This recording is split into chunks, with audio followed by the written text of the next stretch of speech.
Isso aí seria outra opção. Seria Foi outra por opção. isso então que nós criamos um grupo no Facebook. Esse é o primeiro aspecto. Foi por isso que nós criamos esse grupo no Facebook, OAB Constitucional, que está aberto a todas as categorias. Foi por isso que o senhor teve a ideia de criar esse grupo de estudos, que também está aberto a toda a categoria, a participação presencial. Nós vamos divulgar os próximos encontros. E deste grupo aqui, inclusive, sairá um documento que nós enviaremos. Pois bem, é o segundo problema ao Conselho da OAB. Eu me referi a título de sugestão. Eu me referi a dois problemas. O primeiro era a contradição externa. Sim. Certo? Essa que eu falei, do sistema atual e ser contraditório com o escopo constitucional. E outro tem um problema interno, dos critérios. Por que eu resolvi abrir esse grupo de estudo? Observando o processo, eu vi que cada conselheiro, na hora de votar, levava em consideração critérios puramente pessoais. Critérios que eu acredito, inclusive, baseados em sentimento de justiça. Só que esses critérios puramente individuais, eles criam um ambiente de irracionalidade do consenso. Eu li um artigo do senhor, o senhor disse que no dia da escolha o senhor viu naquele prosseguimento um grande desespero por parte da maioria dos candidatos. Não, desespero eu não diria, eu diria aflição. Aflição, pois. Porque a falta de critérios racionais, compartilhados, eu não estou dizendo que cada um dos conselheiros tivesse seu critério racional, mas era um critério racional puramente pessoal, ao qual ninguém tem acesso, porque é coisa de foro íntimo. Está lá com o conselheiro, ele que escolhe lá. Esses critérios podem ser, obviamente, são critérios racionais, mas não é uma racionalidade compartilhada. E a racionalidade compartilhada, ou a falta de racionalidade compartilhada, ela cria um sistema, ela cria um ambiente de insegurança, ela cria um ambiente de incerteza. Então você vai com a votação daquela, sem saber se o seu voto, se o voto da classe vai prevalecer. Você vai para uma votação daquela sem saber se a sua qualificação profissional, enquanto advogado, enquanto acadêmico, vai ter algum efeito e qual o peso que isso vai ter. Então, o que a gente vê é um ambiente, uma escolha, um processo político sem uma lógica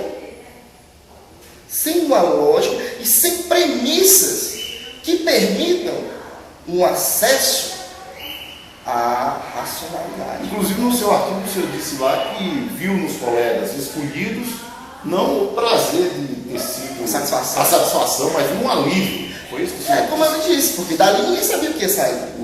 Era uma caixa preta. Ninguém sabia o que ia sair. Cada candidato tinha seus méritos, cada candidato tinha suas carências. Certo? Mas o que acontece é que você não sabia quais seriam os méritos a serem prestigiados. E dessa última eleição não prevaleceu, então, os critérios dos melhores, dos maiores votados. Por Os exemplo, mais votados. Não prevaleceu. Também não prevaleceu o critério do mais culto, porque teve doutor que foi preterido por especialista. Também não prevaleceu o critério do militante, da experiência, porque teve candidato com 30 anos de militância, que foi preterido em função de candidato com 15, com a metade do seu tempo. Quer dizer, é uma falta completa de critérios. O nosso grupo de estudo, o que é que a gente pretende? A gente pretende dar uma solução. Então, por conta dessa situação que o senhor vivenciou, não como candidato, mas como eleitor, o senhor foi votar, foi que o senhor se motivou a estudar, a formar o grupo, porque o senhor entende que esse procedimento ele carece de mudanças. Eu acredito que é um procedimento político, obviamente político, que a escolha é política, mas escolhas políticas elas podem ser escolhas racionais. Porque a escolha política é a opção por valores. Por valores legítimos e compartilhado pela sociedade. Então, eu acho que dá para ser feita uma identificação desses valores, certo? E a transformação e a conversão desses valores de forma um pouco mais objetiva em critérios de escolha. Okay. Em critérios de escolha que norteiem que seja compartilhado pelos votantes, e que norteie esse votante de uma forma mais ou menos objetiva, sem querer prender ninguém, sem querer criar amarras, tá entendendo? Porque é óbvio que essa escolha tem que ter sua elasticidade, tem que ter seu campo de movimentação, mas que torne o processo um pouco mais racional. Ok. Então foi concordando com a tese do colega e achando que o número, a participação dos advogados foi muito pequena, que eu também, como advogado que sou, né, como participante, tomei a iniciativa de criar um grupo que pode ser acessado através da minha página no Facebook, eu acho que é só esse o caminho, Luiz Antônio Lima, Lula, e tem lá o grupo OAB Quinto Constitucional. E você pode acessar, é um grupo aberto,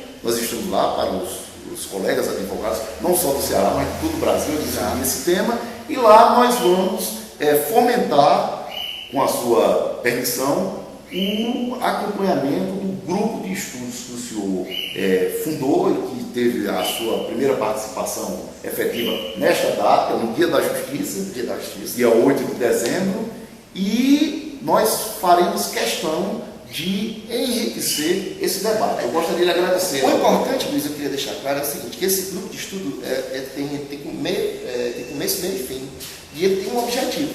Qual é o objetivo? É identificar esses critérios, que eu falei agora, identificar os critérios mínimos, produzir um requerimento fundamentado no estudo e levar à OAB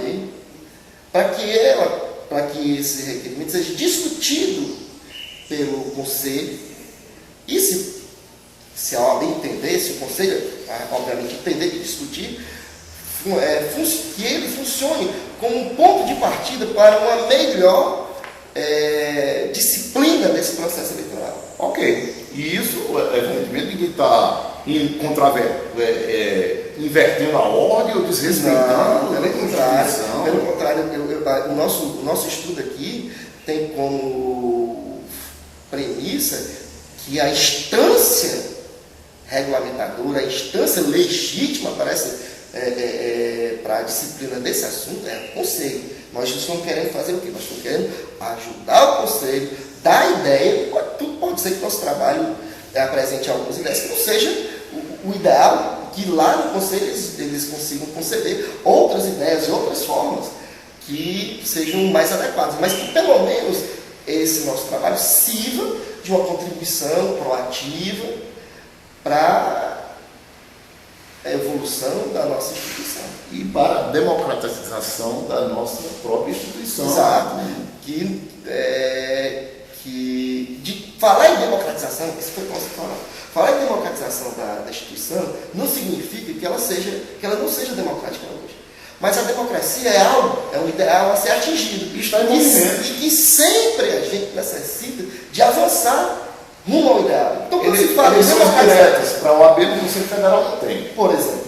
E desde 1983, desde a emenda Dante de Oliveira, que não era nem nascido, que a OAB participou das diretas já. E na nossa entidade nós não temos. Então, a situação é por aí. Se você quiser participar, você acessa o nosso Facebook, Luiz Antônio Lima, Lula, e tem um grupo lá, o Quinto Constitucional. E peço ao colega que nos mantenha atualizado também, através do seu Facebook, através da nossa lista, todos os procedimentos com relação às reuniões do Quinto. Inclusive, eu pretendo, quando for firmado os termos finais do nosso requerimento, antes de protocolar o requerimento, expor num grupo que você criou, lá no Quinto Constitucional, para submeter a primeira crítica, tá entendendo? Submeter a críticas e as sugestões antes mesmo da gente protocolar. Ok, então, colegas, vocês estão todos convidados, muito obrigado.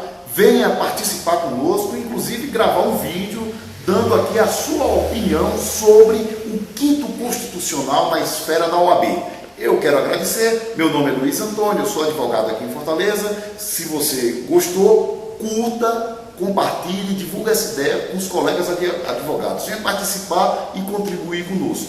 Este vídeo estará postado na TV Direito, a legalidade no ar. Muito obrigado. Muito obrigado, doutor Pedro. Valeu. Forte abraço.